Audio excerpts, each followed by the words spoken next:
We're back with another guest that's going to share her story and keep pushing the conversation forward. We want to thank everyone that tuned in for the first episode of the series. And if you missed it, you can go to Mayweather Promotions Facebook or YouTube, where we'll be posting the interviews weekly. I'm going to turn it over to my co-host, Crystal, that's going to introduce today's guest. Thank you, Nicole. And today we're joined by a very special guest. You may have seen her interviewing some of your favorite fighters or heard her commentating ringside. She's truly an inspiration to young women and girls around the world. One of my personal favorite people in the industry, Fox Sports reporter Jordan Plant. Thank you, ladies. Good to see you guys. Good to see you too.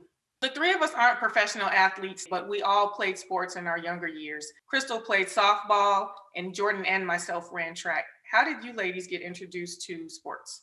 I mean, I've always played sports since I was in elementary school, and my dad just kind of put me into it, and I loved it. You know, it gave me an outlet to, as a kid, I think it was more so about just like getting my energy out, wanting to be outside, playing with friends. I kind of just fell in love with it, and it was more fun than school. You kind of had that instant gratification on certain things, like, hey, I'm getting better at this, or I'm winning, and I kind of got addicted to that. So that's what made me fall in love with sports.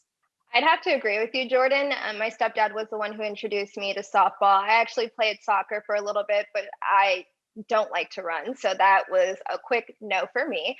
And softball was more my speed. And I grew up in a softball town, so it was very competitive, and he was my coach also. So I think that I kind of had a slight edge. It really did teach me the valuable skills of learning how to, be a team player and learning how to lead and just be disciplined and learn how to just like take care of your responsibilities while juggling education and sports. For me, I danced. I didn't play sports when I was young. I danced all the way up until I probably was 12 or 13. I transitioned into running track in high school. I lost interest in dance. Track was a good fit for me. And anyone that knows me knows that even to this day, I still like to run. And Nicole, similar to me, you had a different career path before entering the sport.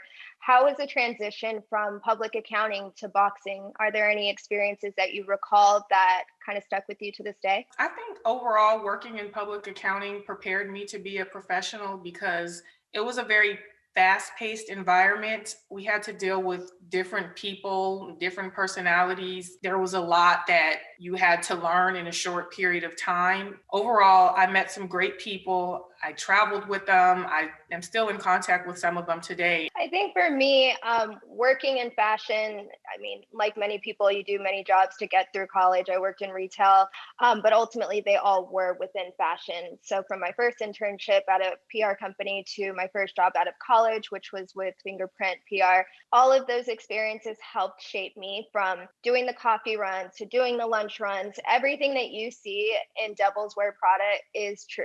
They don't tell you why you're doing it. They just tell you to do it. And me, I'm just trying to prove myself. But I think you quickly realize that what you're learning is learning how to manage your time, learning how to take direction, learning how to juggle multiple tasks. From 17 tasks back then, I now find myself juggling 17 tasks in boxing. And Jordan, I know that you can relate with me on that because you also had a few different internships and before you came into boxing.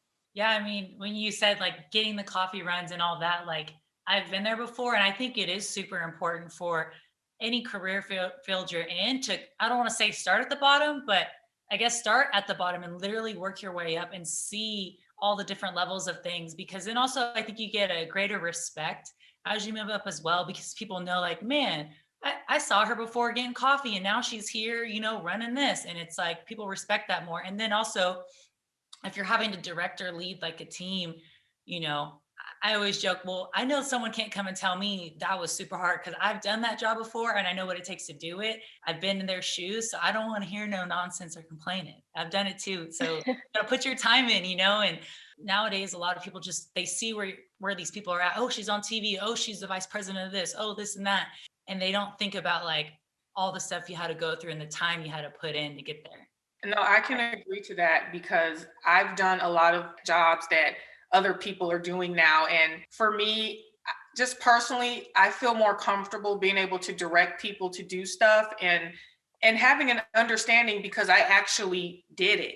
This sounds crazy, but there was a time where I was the person scheduling the fighters' medicals. I can actually say with comfort, like, no, I understand. I've done that. It gives me a lot more comfort knowing that I'm coming from a place that I've been in those shoes and have been able to grow through the ranks and truly feel comfortable in the shoes that I'm in now, knowing that, I have gained the knowledge and understanding to be in my position and execute my role. Jordan, you and I grew up in the sport. We started around the same time. So to see you interning, and when I first entered in 2016, we both were grinding. Nicole was someone that I looked up to at that time. And so for us to be here years later, sitting down and having a conversation about our career and how we got here and the things that we've learned, I think that this is an incredible opportunity to be able to have this conversation. So with that said, we're going to get into my favorite part, which is the icebreaker. So Jordan, we're going to do a 60-second challenge. Nicole is going to be my timer, and you have 60 seconds to name all of the zodiac signs. Ready? So Jordan, let us know when you're ready. All right, I'm ready.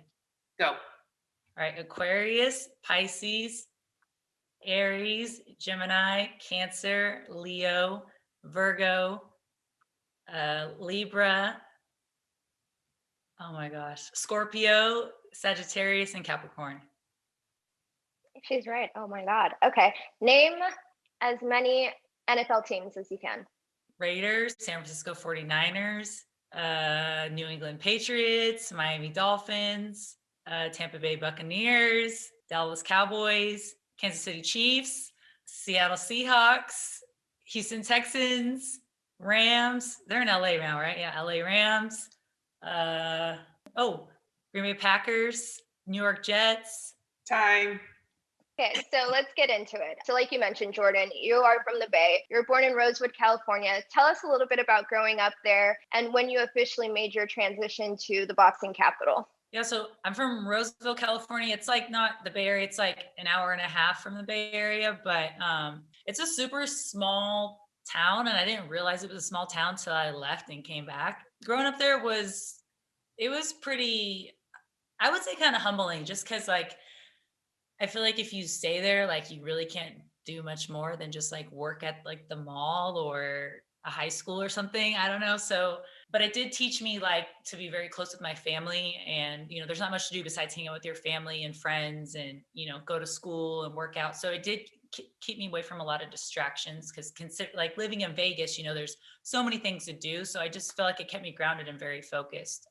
So yeah, I ran track in high school. I was doing pretty good at that. I actually I could have went to a 4-year right out of high school, but I went to a junior college for 1 year. I went to a junior college for a year, and then I got a full ride scholarship to UNLV my first year at the JC, and for track and field and the 100-meter hurdle. So that's what brought me out to Vegas. I used to hate it here when I first moved here, because I just felt like everything was so superficial, and it was away from I'm super close with my parents. I talk to them every day, and I talk to my sisters every day. So just being away from my family and then being here where everyone's just so into like the outside appearance and trying to be cool, I just didn't really like it. But once I, got into my own like career and found a couple good real good friends, it's like, now I love it here. I couldn't imagine living anywhere else.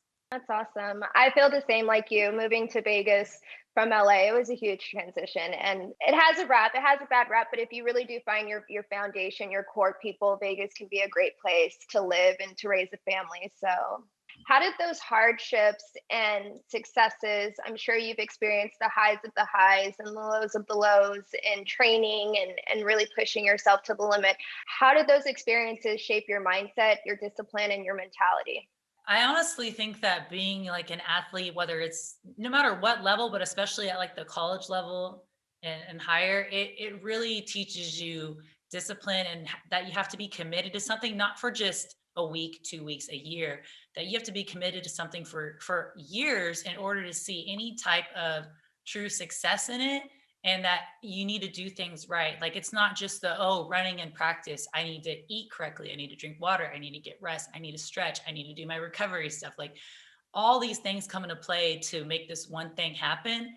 And it has translated into my professional career. I can't just show up to these fights and, hey, I'm going to work this fight and not know anything about the fighters or boxing. Like, I have to study this and know what's going on every level. And that's what creates, the great content that we deliver when we're reporting. I agree. And I feel like you definitely have translated those experiences in a great way. I truly admire that. And I think that it's really great. It's brought you to a great place. So looking back, you're fresh out of college, you interned at Fox 5, NBA TV, and Heyman Sports. What was the most memorable experience for you back then? I would say it'd have to be when I got to work the NBA Finals in 2015. I only worked the Golden State games, and then when they went to the Cavs home, I would stay back. But that was super memorable for me, just because I was just literally graduated in May. I worked the finals in June, so I was fresh out of college. I got to work this huge event, and I was able to be. And even though I was what they call a runner, so I was like grabbing coffee, grabbing food, holding cables for the camera guys, like if someone needed more paper, putting it in the printer, like whatever they needed.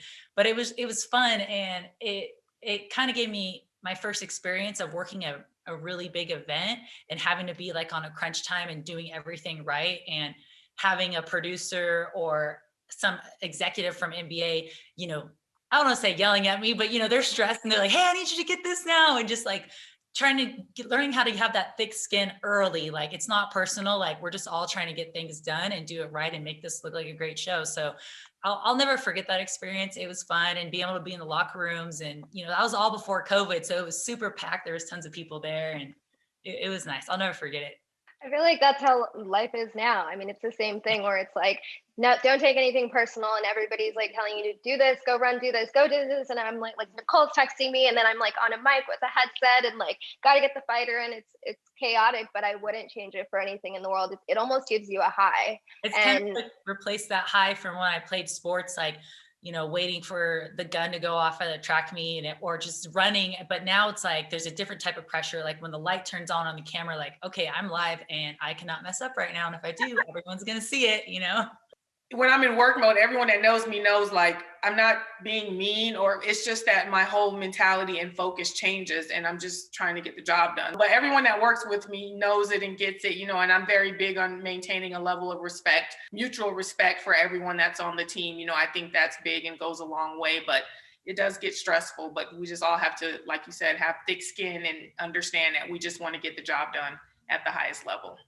And one thing I admire, Jordan, is when I'm watching even on TV, knowing all the chaos that's going on in the background, all of the distractions, people running around like crazy, seeing how reporters can kind of just turn it on.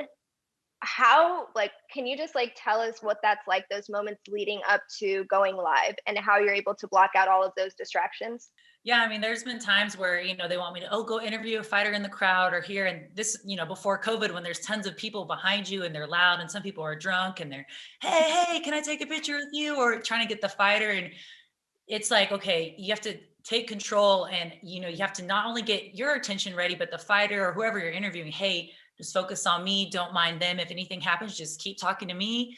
And I like to, before I interview someone, especially in a busy environment, I like to just have a normal conversation with them just to kind of get them used to talking to me.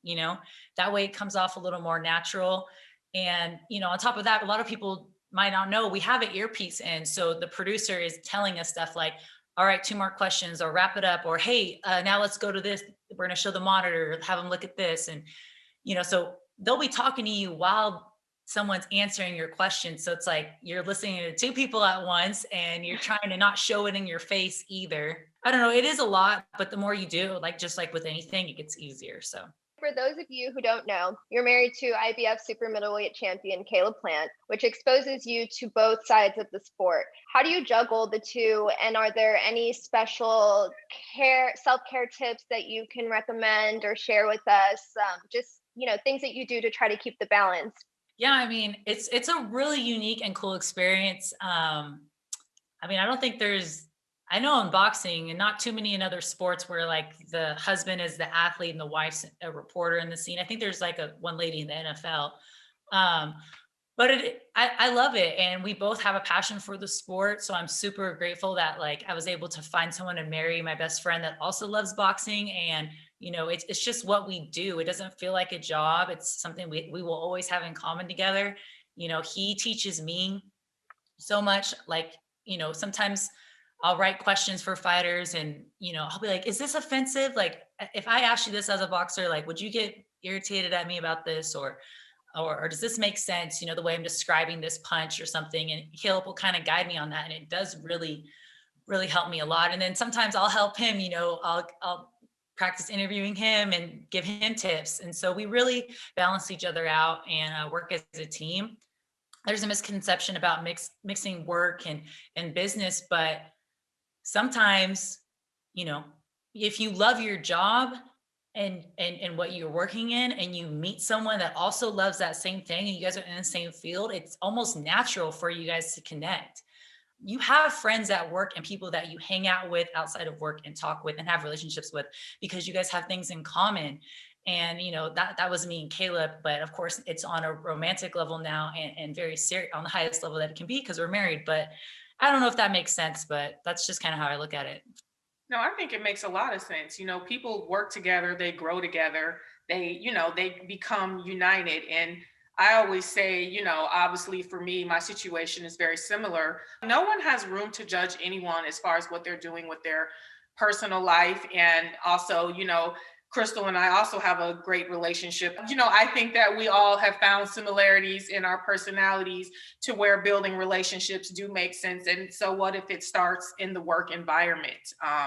Those are the people that you spend most of your time with, especially with what we do. So, I think it's natural to have good chemistry with the people that you work with, and it makes for a stronger team. I agree. And I feel like it almost pushes you in a way.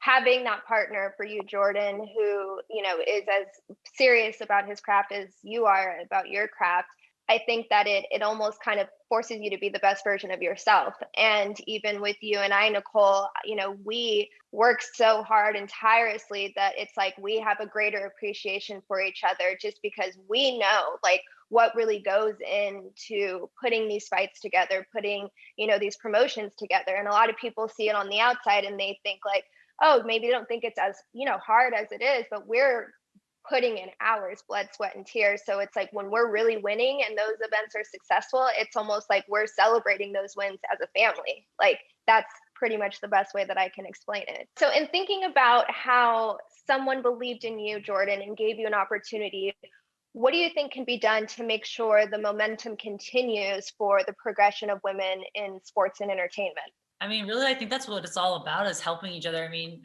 I always tell some of my friends, like, we're all stuck here on earth for like a little bit. So why not make the best out of it and help each other? It's not there's plenty of money and jobs and high positions to go around. Like they're not going to run out of that. So I think I'm super grateful for the people that gave me an opportunity and saw the potential in me. It's good to have that competitive edge and want to be the best, but you also don't want to be like too selfish where you're blocking your blessings, because I do feel like when you give, like, you do get back. One thing I feel like people should keep in mind is like some people are like waiting for that like opportunity, but like that God blesses those who get blesses themselves. So it's like if you're not putting in the work and like showing that you're prepared, like if someone does want to help you, you're not even going to be able to capitalize on that opportunity. So it's like you also have to put in the work and be prepared for those blessings and opportunities that do come up.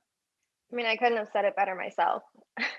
And we talk about this often, about just helping each other and it's, motivating each other. And I think that, like you said, when you're out for yourself and you're trying to kind of, do something that may push somebody out of their opportunity so that you can get ahead, you find yourself in a situation where you're not getting ahead, but you're actually going backwards because you're in someone else's lane when you should be focused on your own lane and what you have going on. And as long as you're doing what you're supposed to be doing, the blessings will come. And like Nicole always says, stay in your lane, stay in your lane. An analogy I always keep in my head too is like, especially when I first started working in boxing and I was doing like the jabs and even when I did FS1 at first, I just kind of felt like I was looking around what everyone else is doing. Oh, I want to be there. Why am I not there? Everyone's growing at different speeds, learning at different speeds and at different paths of their lives, So just because I used to think when I was younger, okay, by 25, I want to do this, by 28, I want to do this, by 30, do this, but it's like, it doesn't really work like that. And sometimes when you put those goals for yourself, sometimes you're almost setting limitations on yourself, because what if you can do it faster? What if you can do it better? That's another important thing I think young women should work on as well, especially now with Instagram. I just feel like everyone's so into like looking at other people. I even find myself sometimes like, oh my God, I wish this was better about myself, or I want to change this or do that, or I wish I could be like her. But it's like, no, just be yourself. Like that, because when you're yourself, that's the only way that you're truly going to reach your full potential. Because if you're trying to be like somebody else, you don't know what they've been through. You see what they're doing and where they're at, but you don't know what it took to get there for them either. Sometimes people block their blessings in growth and advancement because they are not appreciating or respecting where the development or direction is coming from. And instead of them focusing on taking in what the information or the experiences that they're being provided with, they're blocking that opportunity to learn and grow simply because of where it's coming from. I've experienced that a lot, for me, and I'm just like, you just want to help people. I'm on the other side wanting to help people come up and wanting to put them in better positions and see them prosper. And they don't, because they block themselves because they're too worried about looking at me or someone else instead of worried about where they are and getting to where they're trying to be. So I think you guys both made valid points when you said stay in your lane and focus on you and where you're going. There's enough for everybody. There's enough to go around for everybody, but you definitely have to open your mind and open yourself and go get it. It's not going to be handed to you. And I think another thing is people also kind of hurt themselves because they may have an idea of how their path is supposed to go. And like you said, Nicole, sometimes it may be coming from a different way. And because people are expecting, like, no, this is the plan, this is how it has to go. And you may get a detour and you may not realize that that redirection is your blessing. And just because it didn't happen the way you planned it, like, you have to be open and you have to just be willing to be there for the ride and enjoy every single experience. So with that being said, Jordan, if you could give your younger self any piece of advice, what would it be? It kind of goes back to what we were just talking about. I would tell myself just to mind your business, just stay focused on what you got going on in your path. Don't be concerned with what other people think about you. Cause I feel like everyone when they're in high school is so concerned, am I fitting in? Am I cool? Whatever. But my younger self, I would just tell myself, don't be so concerned with what other people think about you or fitting in. Just be yourself and make the best of each day. And yeah. I think that's powerful advice because you're talking about when you were in high school, and when I was in high school was even before that, but it's magnified now because you have social media, and these kids' peer pressure is on another level in terms of trying to fit in. They're not only trying to fit in with the kids that they're walking around school with, they're trying to fit in with what they see on social media. Like Nicole and like Jordan have said, people are consistently comparing themselves, especially young women. So I'm always about, embracing being who you are. And it took me a long time to get to that place as well. I still struggle with, finding myself, comparing myself to other people too. But I remind myself, you are who you are. And because you are who you are, that's how you've gotten to where you've gotten. So I think that it is important to, as many times as you can, with as many people as you speak to, remind them the importance of just being yourself and being kind at the end of the day. Everybody is, trying to figure out their way in this life. A lot of people are struggling. You don't know their story. So just being kind could be something that helps people and takes them a long way. I agree. So the last question before we close out this interview is we like to do fill in the blank. So it's the what for me. And you can kind of, take this wherever you want to take it. Think in terms of, what completes you, what does it for you. So it's the what for you, Jordan. I would have to say it's the mindfulness for me. Like when I see my friends or family or other people actually like thinking about things before they do them, or being thoughtful or putting things into consideration, that stands out to me. And that's something that I've been working on for myself a lot for the past few years. I just think that just shows a sense of like self-awareness and maturity and respect. So it's the mindfulness for me. I love it too. Okay, Jordan. So tell everyone where they can follow you on social media. You guys can follow me on Instagram at It's Jordan Plant, and then on Twitter at Jordan Plant _. It was a pleasure to speak with you, Jordan, and to just share this evening with you both, Nicole. And every time we have these talks, I'm even more inspired, and I admire you both. So thank you for taking the time to sit with us, Jordan. And you're welcome to come to our platform anytime. Thank you guys, Crystal and Nicole. I had a great time chatting with you ladies, and it's just really nice to get together with women who are also, striving for greatness and supporting each other. It's really empowering. So thank you. And thank you both. I appreciate being on with you guys as well, Jordan, for taking your time and helping us make this series, strong and powerful, because without you and similar women that are coming on here and we're going to keep this thing going beyond the month of March. It won't be weekly, but we're going to keep it going. We just really appreciate you guys believing in us and coming on and, just sharing your story. Of course. And next week, we'll be joined by a panel of powerful women across various industries. We'll be joined by Dominique Simpson, who is a publicist and founder of CMPR, Brianna Butler, who is a registered dietitian and co-CEO of Power Portions, Stephanie Gilbreth, who is the CEO of Power Portions, Denise Jones of Lakers Nation, and Jennifer Burbank, owner of Vegas events company, Phenom. Thank you, everyone, for joining us, and we look forward to seeing you next Wednesday.